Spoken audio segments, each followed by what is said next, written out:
Steve Conroy, go ahead. Brad, I think everybody was a little surprised to see you today. Just what was the last 48 hours like for you? And at what point did you think this was possible you could play today?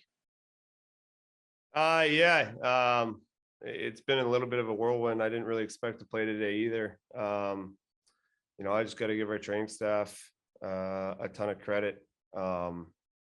They kind of threw everything at it, and we really focused on trying to calm it down. And kind of last night I started to feel okay, and then I really wasn't sure this morning, but I jumped on the ice and felt okay. And it's hard to sit out a game. It's going to take a lot, I think, to sit out.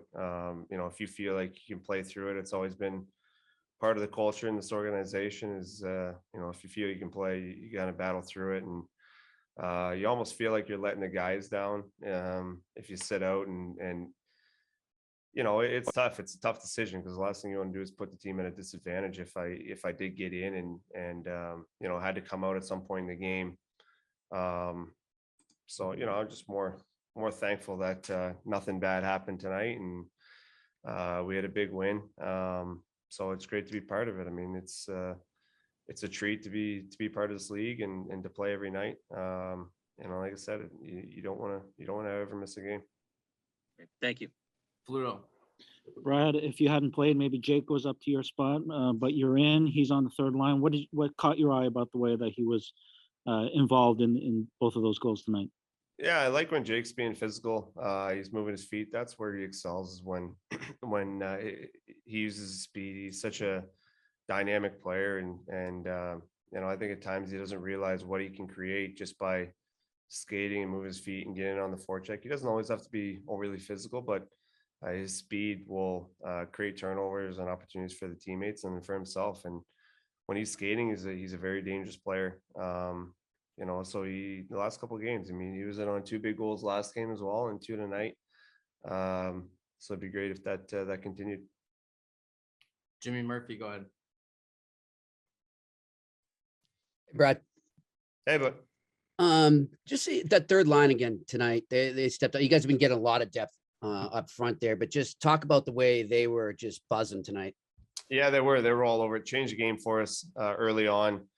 We twice actually. We didn't quite have it in the first, and they got a big goal to tie it up at 1-1. And then same thing, we give up. Well, I gave up a late one there late in the first, and they did a great job kind of bailing me out there and getting us back in it.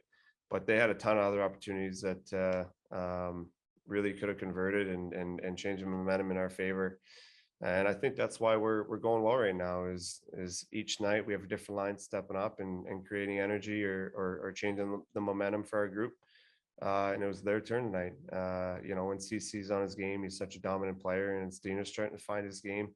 He's been really comfortable up here, and Jake, like I said before, when he's skating and moving his feet, that's a very dangerous line. They have all the tools to be a great line in this league. Chris Ryan. Hey, Marshy, you mentioned kind of the thought process going to this one where there's the culture thing where you want to play, you need to play, but also you don't want to, hurt the team if you're unable to go. Kind of take me through the thought process there, and what do you think it means, to the boys when they see you not just in this game, but also they're trying to give it a go on the bench in the last one after taking that hit? Yeah, I think, there's a respect amongst a group when a guy plays through something. Same thing happened with Greasy. Chucky went through it the last couple of weeks. It's not always known in the public and in the media what guys play through, but there's a tremendous amount of respect, I think, that goes to the group when guys are willing to put their bodies on the line and play through injury and pain for each other, because that's ultimately what it's about is going to war and going to battle with each other every night. And again, I think it goes back to the way that being brought up in this organization is you play for the group, you play for the room, and it's about sacrifice. I mean, we have short careers in the grand scheme of things, and in this group here we lay it all line and play through whatever we can. You know, at the end of the day, there's times where you just can't go. And, you know, we saw it the other night where I couldn't play the other night. But you know, when you can, it's very hard to know that you can play and to pull yourself out. And it's just, you know, it's not really in me to do that. Last one, Scott McLaughlin. Hey, Brad, what do you think it says about this team that you have, you know, just a bad loss against Carolina on Tuesday to be able to bounce back with 2 hard-fought wins here? Yeah. You know, we obviously didn't have a great game against Carolina. It was one of those games where everything kind of went their way. By no means did we play good, but they got a lot of good bounces as well. Not to take anything away from them, they're a great team. But I think that the last couple of games we, you know, except for the first period tonight, we played some pretty good hockey.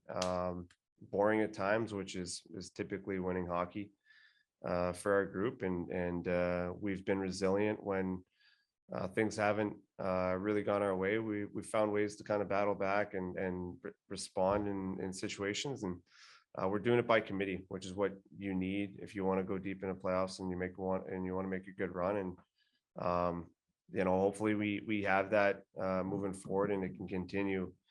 We have a tough stretch here to finish the season, the next, you know, 100 days or whatever it is. But you know, that's going to tell us a lot about our group and our team and the adversity it's going to bring. But I think we're looking forward to the challenge. Thanks, Bratton. Thank you.